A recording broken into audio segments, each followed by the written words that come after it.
It's all about believing in yourself and seeing yourself through the lens of your inherent strengths, not necessarily through the lens of your gender. And for me, I've always viewed being female, particularly in environments that are predominantly male, as an opportunity, as a differentiator, and as a way for your voice to be seen and heard. And then you get to do with it what you will.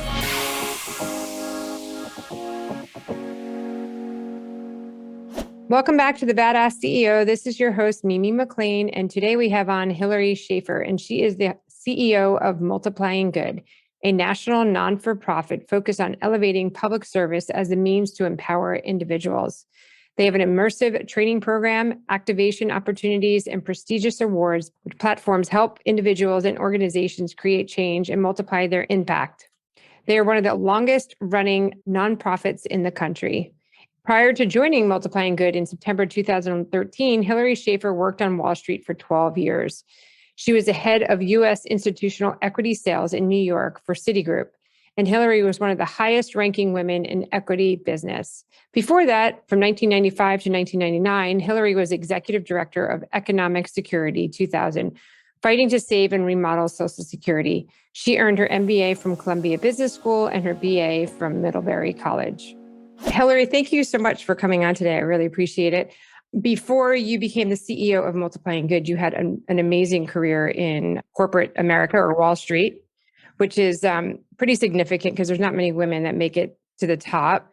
And you were running you were head of U.S. institutional equity sales in New York for Citigroup, which is no small task. And now they even have a female CEO there too, right? They do. It's terrific. Yeah. So thank you so much for coming on. But I would love to talk about why you made the transition over from Wall Street into the non-for-profit sector. I mean, I think like everything great, it happened by total accident. I loved my Wall Street career, but I had been brought into Citigroup to take what was really a sort of post-crisis flailing business and turn it around, and have been successful in doing that. And at the time, I had two small children, and those jobs are really exciting and really fun and really high energy, but they also eat you alive a little bit. Mm. And so, the expectation is to be at your desk at 6 a.m., you work 6 to 6, you're out 2 nights a week. And I got into a point where it just wasn't exciting for me anymore. And I didn't feel the challenge. And it didn't seem right to me to give up all of that time with my children for something that wasn't just knocking my socks off. And so I walked in and quit one day, and then basically said, I'm going to give myself time to figure out what I wanted to do next, and assumed I would stay in finance because I loved it. I was on the board of governors of what is now Multiplying Good, which was originally founded as the Jefferson Awards.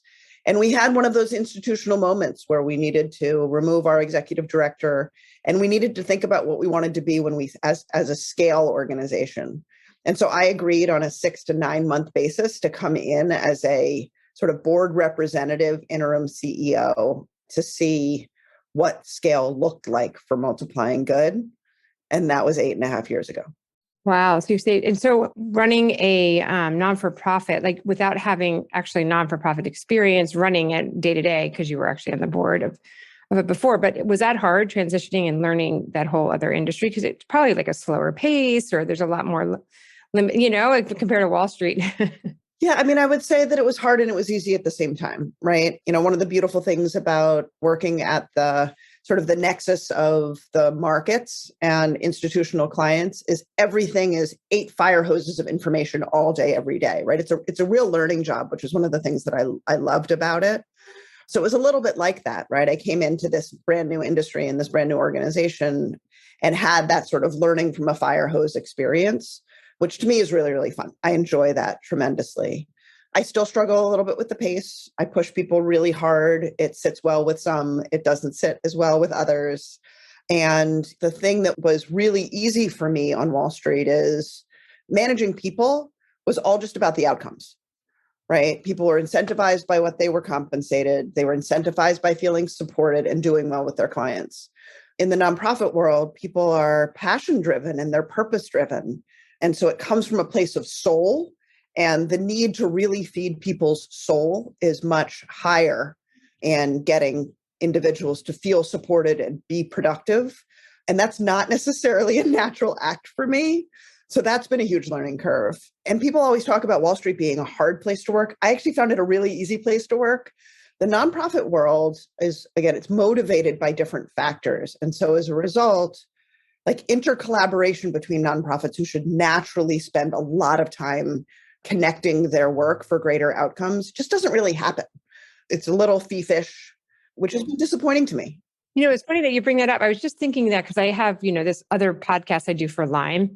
And I was thinking, because I was reading this Lyme newsletter, and I was like, God, there's so many like Lyme organizations popping up.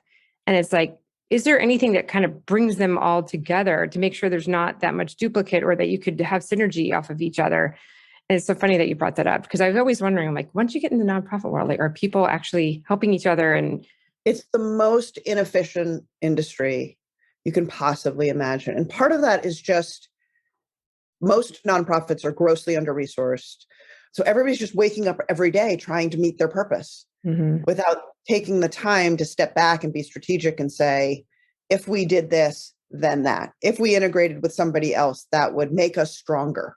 There's a little bit of a deficit mindset in the nonprofit world. Everybody thinks they're fighting for the same dollar, the same time, and the same resources, as opposed to thinking, if we put it together, maybe the dollar pie would grow, or the funders would be more interested in funding intercollaboration if we're a little more honest about where we are better than anybody else. do you think it's just the money, or do you think it's also they want the recognition if something changes? Like if you get from A to Z and something happens, they don't want to share the recognition, or do you think it's money? I don't think it's that. I don't think it's about the ego piece of the recognition. I think money is a big piece and time is a big piece. Yeah. It takes a lot of time to successfully integrate with somebody else. And everybody is just running really hard and really fast to try to do their thing because they're so passionate about it. Have you been able to create any joint ventures or partnerships with anybody? Locally, we've done an amazing job of doing that. So we have full-time people on the ground in leadership communities all over the country. We've done an amazing job of integrating our work with other local organizations. Interestingly, when we try for those organizations that have national presence, when we bring that up into the national infrastructures, it falls apart. Yeah, I could see that. Can you talk a little bit about multiplying good and what you've done to grow it? Like you talked about, like kind of what transitions you've made. Sure. So Multiplying Good, this is our 50th year. So we're one of the few nonprofits in America that have been around for a really long time. We were founded in 1972 by Jackie Kennedy. And if you think about 1972, it actually felt a lot like today. It was a very ugly time in this country, and you could argue even uglier.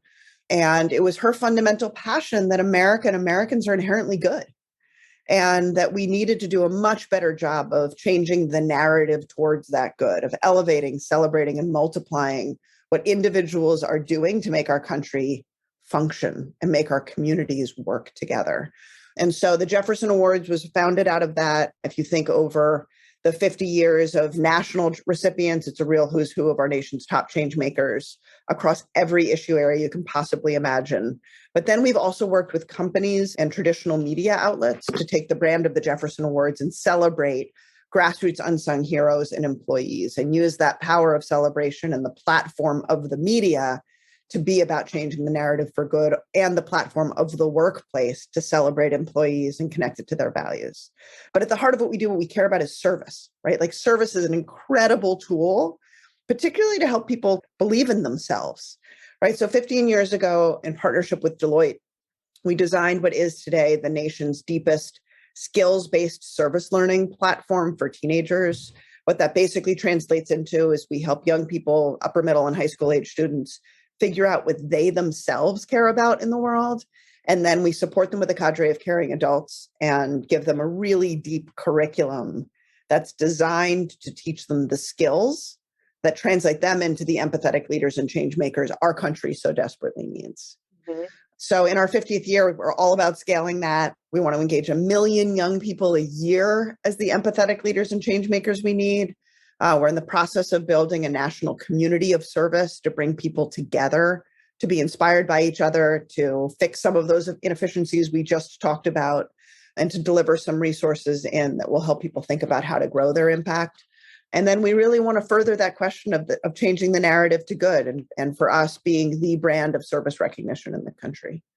In terms of changing the organization, we've done, I think, probably two core things. The first is we focused. When I got here 8 years ago, we were doing a lot of stuff and it felt really confusing to the outside world. We really focused it in on what do we do that's better than any other nonprofit in the country in our area and focus in only on those things. We've hired terrific talent. We rebranded the organization. When I got here, our parent name was the Jefferson Awards. We became Multiplying Good just in 2019 because we felt that the Jefferson Awards was phenomenal for recognition of service, but it wasn't a brand that we could accomplish those three core tenets of scale around, and that the country needed a brand that really said what we did, right? People want to be part of Multiplying Good, and that rebrand has been really fundamental to our growth. That's great. Now, do you work with, I was on your website and I was looking at the video, which was great about the children in Elizabeth, New Jersey, and how because a lot of times I think organizations go into these underserved communities saying like, oh, here, we're going to give you, and you went in and said, what can you give, and made them feel important. So I love that. So are you reaching out to only a certain type of demographic, or can any child join your organization and go through that leadership? Yes. So super important. Our core design principle is we create authentically diverse populations of young people because they learn from each other, right? So when we go into a community, we look at census data first, and then we say, we're going to replicate that census data. So we want young people of low socioeconomic backgrounds and high socioeconomic backgrounds. We want young people who are already straight A students, and we want young people who are struggling. We want young people of every color, of every race, of every ethnicity, because when we bring them together, they see the world through each other's eyes. They see each other's difference. Part of what we train to is positive racial understanding, acceptance of difference, tolerance of others, but it's experiential.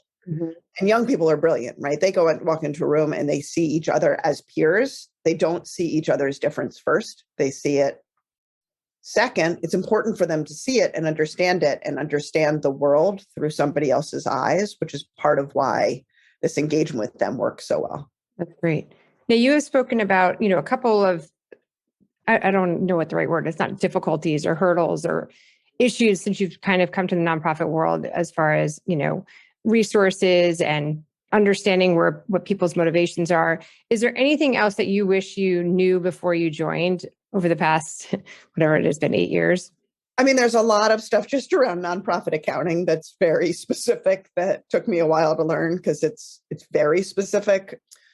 I think it took me a long time to understand the connection between money and impact.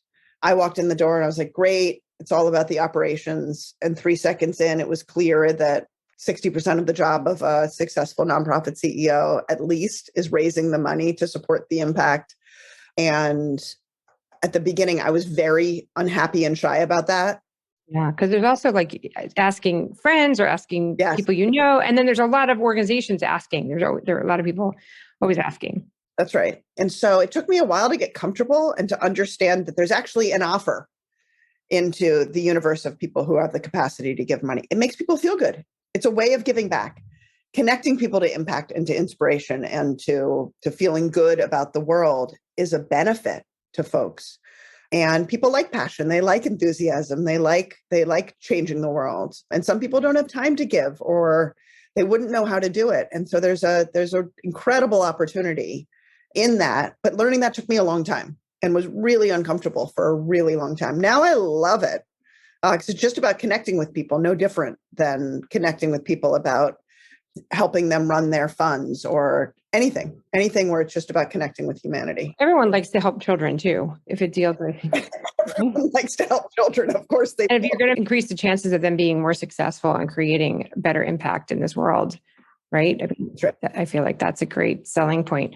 Also, do you mind if we just go back a little bit to the Citigroup? Like, as you know, only like 5% of females ever make it into the C-suite top offices in corporate America.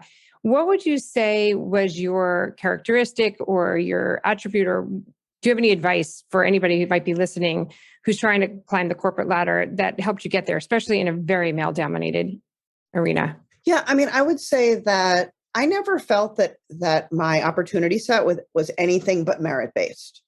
And I never saw it that way, right? I mean, I never saw it as I'm the only woman in the room, which I was most of the time. Every now and then I would have a moment and say, oh, wait a minute, I'm the only woman in the room.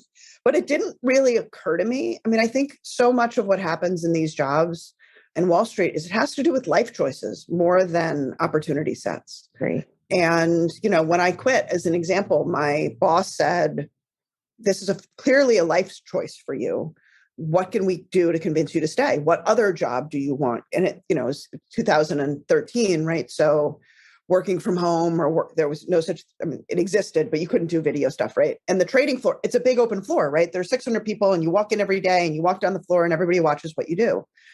But he said, you want to work 3 days a week in the office and 2 days a week from home. And I said, at the time, and maybe that has changed because of COVID, but I knew that would actually build resentment. It wouldn't be an opportunity. It would end up being a bad outcome for everybody. And so, any job where you work really hard is a choice. Yeah. Years ago, we honored Billie Jean King. And one of the things that she said that stuck with me, and she said it in multiple forums, but that pressure is a privilege. Understanding that pressure is a privilege is part of how we all navigate these high pressure jobs, whether they're on Wall Street or someplace else, that we're signing up for it and we're enjoying it. Sometimes not. Yeah, but the pressure is not geared towards female, male. They don't care. It's when you're, because I did Wall Street for a little bit out of college, and they didn't, I never felt treated very differently just because I was a female, but it was hard. And, I'm sure, especially I was never on the trading floor or the equity, where I hear there's a lot of like jokes going on and fun, like things with each other, So I don't think that's geared towards men or women. It is. You just have to have a thick skin. That's right. And it's really not, I experienced zero misogyny in my time on Wall Street. And I worked for multiple different bosses. And I ended up being one of the highest ranking women in the equity business. It wasn't about female. Now, yes, there were definitely plenty of moments where, again, I was the only woman in the room, where there were jokes that could have felt offensive to me. I'm a little bit of a tomboy, so it was easy nothing offends me. So I didn't find it to be a challenge. It's just about comfort level. People, if you want to be in that business and you want to succeed in that business, the opportunity set is there. I don't think people are being excluded just because of their gender, but it's a different path, especially if you choose to have children. Yeah. I mean, that's one reason why I left. I'm like, my husband and I'm like, we both can't be bankers. Like, how do you have a family and both be bankers? That would be next to impossible. But I do agree with you. And I think now, after, what's happened the last couple of years, it's almost like the perfect opportunity for women, because I think it's definitely on corporate America's radar. Like, okay, we don't have enough women. So they are looking for, if you want to be there, you could be, they're much more aware that their boardrooms are not equal or that their C-suites are not equal. So I think it's much more prevalent, or they're kind of more aware of that there is an issue. So it's easier. I wouldn't say it's easier, but it is a little bit easier, I think, than it probably was 30 years ago. Yeah. I mean, I think what you're saying, right, is that the opportunity set has potentially changed because people are going to be working from home or have the opportunity to work from home multiple days a week, maybe into perpetuity. So it makes that balancing act a lot easier because it's not at your desk 6 to 6 out 2 nights a week. It might very well be at your desk 6 to 6, 3 days a week, out 1 night a week. Like, I think people can now make choices in a way that's totally different. And then it depends on what side of the business that you're in Wall Street, right? What I liked about the markets is that while that was my Monday through Friday, I never worked on Saturday and Sunday. Yeah, it's closed. It's not like banking where you're working all weekend. That's right. And nights was a choice. Now it was a choice because I was in a relationship built business and you need to build relationships. But, again, on the nights that I was home, I was never on conference calls once I got home. When I walked in the front door, it was all about my home life. So I could separate the two completely. So you, I think your job then and your job now are very much tied to networking and relationships, which is great. And I would love to just tap on that, because I do think females in general don't do that enough. And that's what men do so well. And I think they use it, they ask, they don't have a problem for asking for things, for putting themselves out there, for networking. And that is why it's easier for them to get financing if they're, starting a business or a non-for-profit asking for money. So can you talk a little bit about how you've managed your networking over your whole career? Sure. So, first of all, I get my energy from others. I love people and I love learning what makes other people tick. Right. So, whether it's in this seat or in that seat, my relationships with folks for the most part is not driven by what I want from them, but it's driven by learning about them and learning what matters to them and building real relationships. And I actually think that's a gender differentiator because men, that yes, they're building these relationships, but there is sort of always kind of an undercurrent of great. And the other thing about being a woman in these pieces is you are different for the most part, and difference is good, right? On Wall Street, it was great. When I first started as a salesperson, if there are 100 people calling the CIO of some major hedge fund, 2 of us were female. He's going to remember those 2 females before he's going to remember the 98 guys. Exactly, right? Once he or she picks up the phone, or once you walk in the door, it's your relationship to build. Mm-hmm. Getting in the door is always the hardest part. And so relationships do matter, but they're not transactional. And that for me has been, and again, it's fun, right? It makes my everyday fun. I get on the phone with somebody, I spend an hour with them on the phone. We talk for 50 minutes about life and 10 minutes about something that might be of benefit to them and about multiplying good or that there's an ask. And that was true. That was true on Wall Street. It's true at Multiplying Good. It's a total commonality. So I think that's a good thing for women to hear, that especially who are on the younger side, who have not done this before.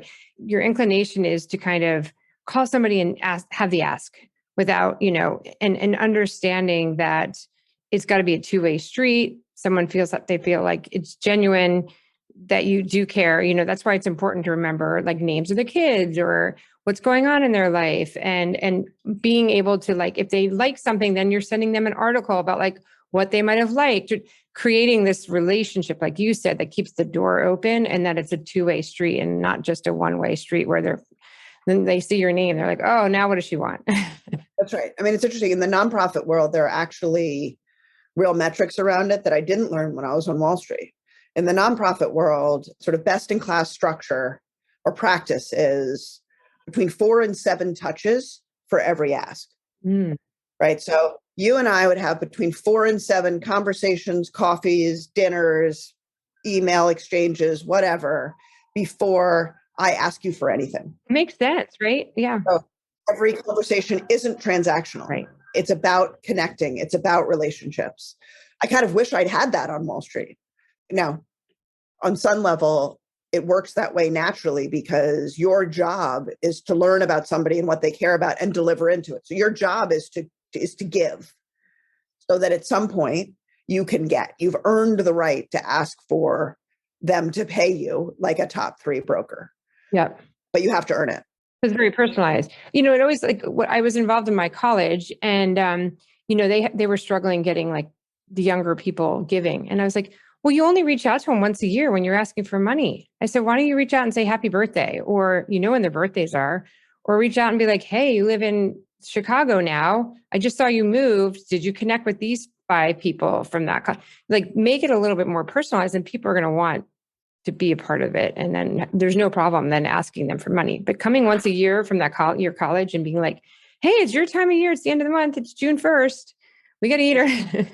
That's right. The nonprofit statistic is that somewhere between 40 and 55% of every nonprofit dollar churns every year. So that means that every nonprofit is trying to replace between 40 and 55% of their revenue in the next year. It's crazy. And part of that is because people are so transactional. They're not building relationships. Mm-hmm. They're not engaging folks. But when it gets to year end, they're going to them and saying, hey, you gave us $20 last year. You're going to give us $20 again this year? They're like, no, I gave $20 to somebody else who engaged me. My interests change, right? Your interests have to stay aligned through the course of the year in order for them to say, well, yeah, duh, of course I'm giving you the 20. In fact, you know what? I got 30 this year. Right. And I'm going to give it to you because we have a relationship. Has that percentage changed since you've been there? Yes. So we have one of the lowest churn rates, I think, probably of any nonprofit in the country. Our churn rate is maybe 10%. Wow. And it's been to point of your question earlier. I mean, we've grown our revenue by 2.5 times since I got here. And every year it's gone up a little bit, right? So, I mean, it took 3 years to stabilize our base of donors, to connect them to our mission and have them really understand what they were giving to. But once we were able to do that, it's all just been about maintaining those donors and adding or going deeper with those donors. When they think about giving their dollar, they're not giving Multiplying Good $5,000. They're giving Multiplying Good one of their larger numbers. So we've taken the opportunity to really go deeper with our donors over that same time frame.